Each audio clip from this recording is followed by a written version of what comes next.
அனைவருக்கும் வணக்கம். 2026 தேர்தல் களம் பரபரப்பாக போயிட்டுருக்கு. எல்லாருமே பிரச்சாரத்தை ஸ்டார்ட் பண்ணிட்டாங்க. மக்களாகிய உங்களை தேடி வர ஆரம்பிச்சிட்டாங்க. வந்து தன்னால் எவ்வளோ பொய்யை சொல்ல முடியுமோ அவ்வளோ பொய்யை சொல்லுவாங்க. நாங்கள் தமிழ்நாட்டை அமெரிக்கா லெவலுக்கு மாற்றிடுவோம், உங்களுக்கு இலவசத்தை அள்ளி கொடுப்போம், ஃப்ரிட்ஜ் கொடுப்போம், வாஷிங் மிஷின் கொடுப்போம், டிவி கொடுப்போம், ஏசி கொடுப்போம், சைக்கிள் கொடுப்போம், லேப்டாப் கொடுப்போம், மானியம் வழங்குவோம், 5 லட்சம் இருக்குது, 10 லட்சம் இருக்குது, நகை கடன் தள்ளுபடி, விவசாய கடன் தள்ளுபடி, கல்வி கடன் தள்ளுபடி அப்படின்னு அள்ளி தெளிப்பாங்க. யாரும் ஏமாந்துடாதீங்க. 75 வருஷமாக இதை காதில் வாங்கிட்டே தான் இருக்கும். எந்த கடனையும் தள்ளுபடி பண்ணல கடந்த 5 ஆண்டில். அதுக்கு முந்தின ஆட்சிலையும் பெருசாக எதுவும் பண்ணலை. எல்லாத்துலேயும் ஒரு குற்றம் இருக்குது.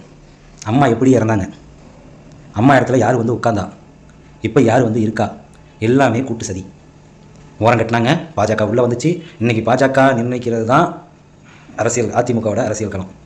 பாஜக என்ன சொல்லுதோ அதுக்கு வாலாட்டிக்கிட்டு பின்னாடியே போகிறவர் தான் ஐயா எடப்பாடி அவர்கள். சரிங்களா? திமுகவை பற்றி சொல்லவே தேவையில்லை. ஊழலில் கிரேடு வாங்கிட்டாங்க. என்ன, மாஸ்டர் டிகிரி முடிச்சிட்டாங்க. எல்லாத்துலேயும் ஊழல்.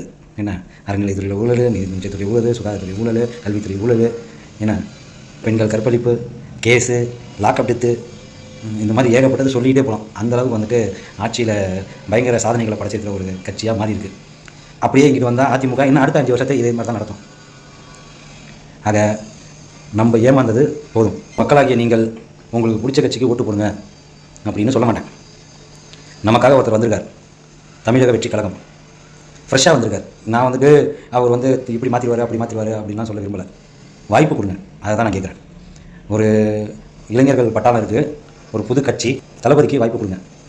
வாய்ப்பு கொடுத்து உட்கார வச்சா தான் தெரியும் அவர் ஆட்சி திறமை உள்ளவரா ஆட்சி திறமை இல்லாதவரா அப்படின்னு சொல்லிட்டு.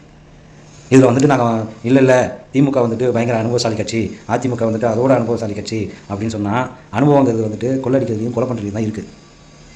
என்ன, எல்லாம் வயிற்றுல வாயில அடிச்சுக்கிட்டு மக்கள்லாம் ரோட்டில் இறங்கி போராடுற நிலைமை தான் இருக்குது. ஸோ அந்த நிலைமை மாறணும் அப்படின்னா நமக்கு தளபதியை தவிர வேறு ஆப்ஷன் கிடையாது. ஸோ என்னோடய கருத்து அதை உங்கள்கிட்ட நான் ஷேர் பண்ணுறேன். நல்லதே நடக்கும், வெற்றி நிச்சயம்.